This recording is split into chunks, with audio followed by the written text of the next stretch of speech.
Every year, there are just certain wide receivers that you just know that you can count on. Now, here's the thing about that. It would be really easy for me to come out here and say, you can count on Justin Jefferson, Jamar Chase, and Tyreek Hill not busting. We all know that they're going to be great again. But there is the next tier of wide receivers that are going either a round behind them or a couple of rounds later that are also going to be bust-proof as well. So today, I need to go over the bust-proof wide receivers in 2023 that you can feel very comfortable drafting this year in fantasy football. If you want to get in on one of these awesome best ball tournaments on Underdog right now, use code FFN on Underdog Fantasy, and they will match your first deposit up to $100 every single dollar worth. These are super fun tournaments. I've gotten in about 20 leagues already, guys, and I plan to get in around 100 or 150 leagues this year. So please join me in on the fun of this. So anyways, the first wide receiver on this list is Mr. Amon-Ra St. Brown of the Detroit Lions. Amon-Ra St. Brown is, to me, about as bust-proof as it gets. Because every single year he's been in the league, he's been the Detroit Lions' #1 wide receiver. It's not going to change this year. But just to confirm to you guys how important he is to this offense, let's walk through what he's done the past 2 years. So in 2021, he averaged 7 targets a game, averaged 53.6 yards per game, 0.3 touchdowns a game, and 10.7 fantasy points per game. So he came out not right away, but over time throughout that year, he became more and more important to that offense. And he immediately became the wide receiver 1 and led the team in targets by a wide margin. And we'll get to that part in a minute here. Now, here's what he did in 2022. So he improved in every single category. 9.1 targets per game. So over 2 more targets per game in 2022. 72.6 yards per game. Almost 20 more yards per game in 2022. 0.4 touchdowns a game, at 13.4 fantasy points per game. Now, all the while, guys, this is a really important piece to this. So, obviously, we know that Amon-Ra St. Brown is the wide receiver 1 for the Lions. In 2021, his rookie year, he had a 20% target share. So, that already shows you that he was their wide receiver 1 that year. But in 2022, it jumped to a 25% target share. So he became even more important to that offense in 2022 with Jared Goff. Now, obviously, you have the addition of Jameson Williams in last year's draft. They traded up 20 spots to get him in the first round of the draft last year. So they intend to use him. There's no doubt about that. Well, the problem with that is he's now suspended for the first 6 games of this season. So he will be coming in once again, middle of the year, and that is not a good recipe for success in the future games of the season. So that's a problem already for Jameson Williams. And Amon-Ra, absolutely, the first 6 games is going to be absolutely dominant in targets on his team. Now, obviously, they had 2 big additions this year to the running back position. They added Jahmyr Gibbs and David Montgomery. Both are pass-catching running backs. I will not deny that. And they're no doubt going to get some targets, both of them combined for sure. Jahmyr Gibbs, first-round pick this year, top 15 overall selection. So he is absolutely going to get some pass-catching work since he is such a great receiving back. David Montgomery is not bad at the receiving back capability as well. So they will both take some targets. But here's why it will not change for Amon-Ra, and those targets will not come from him. So last year, the Lions had a combination of DJ Chark, TJ Hawkinson for a little bit, and DeAndre Swift.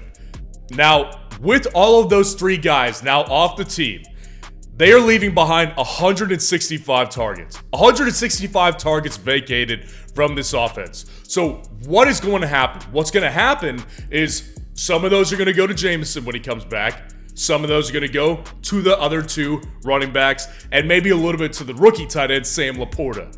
I don't see the path here for Amon-Ra St. Brown losing volume.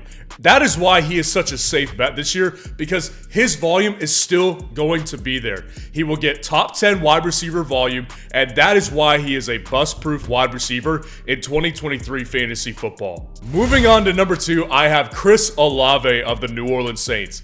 I absolutely love Chris Olave in 2023.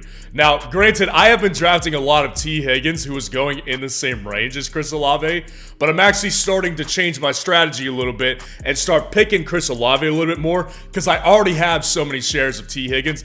I need to get in on Chris Olave because I have such high hopes for him, not only as a bust-proof player, but also a ceiling play this year. We'll get into both of them right now. So last year, what he did in his rookie year was absolutely spectacular.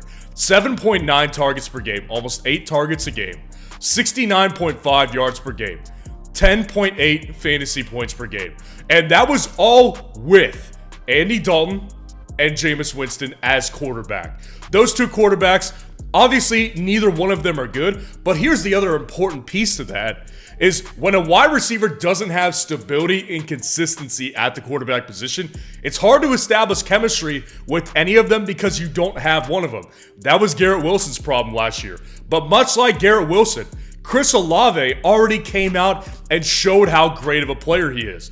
Now enter Derek Carr, a player that I know a lot of people are not super big on. I personally like Derek Carr probably a little bit more than consensus, but I understand why people don't really like him. He had a bad completion percentage last year. He's never really won a big game in his life. I get the reasons people don't like Derek Carr, and especially for fantasy football, not a great fantasy quarterback. But here's what he does to wide receivers. So he has supported 3 top 12 wide receivers throughout his career. He supported the wide receiver 2 last year in Davante Adams, supported the wide receiver 12 in 2016 with Amari Cooper, and he supported the wide receiver 11 in 2021. Can you guess who that is? Let me know in the comments below if you can guess it. It was Hunter Renfrow. So Derek Carr is absolutely capable of supporting a wide receiver 1. Now, you could make the argument that Chris Olave is better than Hunter Renfrow. I believe he is. I believe most of us think he is. You can make the argument he's better than Amari Cooper. I think he probably will be. We haven't seen it quite yet, but I think he absolutely will be. And then you also add on the fact that the New Orleans Saints made no other major moves at wide receiver this offseason. They brought in A.T. Perry as a 6th round pick. Player I actually kind of like, and you'll see how much I like him in the 2023 Dynasty Rookie Draft Guide that I made and spent a lot of time on. So if you have a rookie draft coming up, make sure to get that draft guide. But the point is that the Saints made no major moves at the wide receiver position this offseason. Michael Thomas, the team's wide receiver 2 for now, is still dealing with the same injury that absolutely wiped out his 2022 season. So he may not even play. And that leads me to the conclusion. There was only good changes in 2023. First of all, Chris Olave is going to have a much more stable quarterback situation. He's got one guy now that he can count on who has supported top 12 wide receivers 3 times in his career. This offense is going to become less reliant on their running game as Alvin Kamara ages, and they have a rookie running back and Jamal Williams. Chris Olave is the definition of a safe wide receiver 2, which is basically where you're getting him in underdog drafts right now. He's the wide receiver 12 on underdog right now. This is a fantastic selection because not only is he a safe wide receiver 2, he also has a top 5 to 7 wide receiver ceiling this season. I love Chris Olave. That's why I'm starting to take a bunch of him right now. And I believe not only is he bust-proof, but he's actually a very good ceiling play in 2023 fantasy football. Moving on to the next guy, it is Amari Cooper of the Cleveland Browns, man. Amari Cooper, a lot of people are just kind of bored with him at this point, right? Amari Cooper, been in the league for what feels like a long time. He's still only 28 years old, man. Amari Cooper came into the league very young. He's had very productive seasons ever since then. I understand why people are tired of him. It's kind of the Mike Evans effect at the same time. But Amari Cooper, what he did last year with a situation very similar to Chris Olave is very impressive. 7.8 targets per game, 68.2 yards per game, 12.2 fantasy points per game for the wide receiver 9 finish in half PPR. So really, when you stack them up against Chris Olave, they were very similar players last year in a very similar situation. Amari Cooper had a combination of Jacoby Brissett and Deshaun Watson. So there was a lot of similarities there, and Amari Cooper in his first year in Cleveland was very, very outstanding and very, very consistent. Now, I will say this. Obviously, with Deshaun Watson coming back, it wasn't a great thing for Amari Cooper. He had a lot of issues with Deshaun Watson. Best game with Deshaun Watson was week 17 versus Washington, and he had 22.5 fantasy points. And you could definitely make the argument to me that Deshaun Watson is washed up or he's just not the same player. And I would absolutely listen. But what I will also say to you is give him a full season before you make a final judgment on Deshaun Watson. Because Amari Cooper still averaged 6.5 targets a game with Deshaun Watson. He was also the wide receiver 1 with Deshaun Watson still. So I think for the better interest of us as a fantasy community, we need to give Deshaun Watson a full year before we make a final assessment on what Deshaun Watson is now.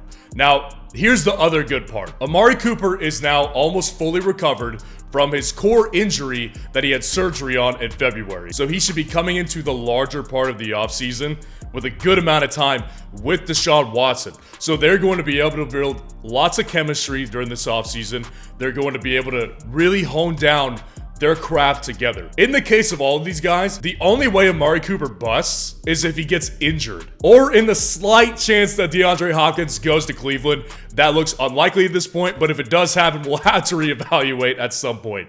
But what I like about Amari Cooper is that you know what you're going to get with him. You know he's going to be the #1 target, and you know that you're going to get big games with Amari Cooper. He's the wide receiver 18 on Underdog right now. Now, like I said, at the price that you're getting him, I actually really like the price, and I would not be opposed to taking Amari Cooper. I haven't taken much of him. I'm usually picking a running back around that range. But if you take Amari Cooper, feel very comfortable. Now, understand he's probably not the biggest ceiling play, but he is a absolutely bust-proof wide receiver if he stays healthy this year. That's the only thing that could really derail his season. And I believe that you need to have a lot of confidence picking Amari Cooper as a bust-proof wide receiver in 2023 fantasy football. Let me know what you think of the list in the comments below, and make sure to like the video if you got value from it, and subscribe to the channel if you play fantasy football. And if you want to know who the breakout running backs are going to be in 2023, click on this video right here.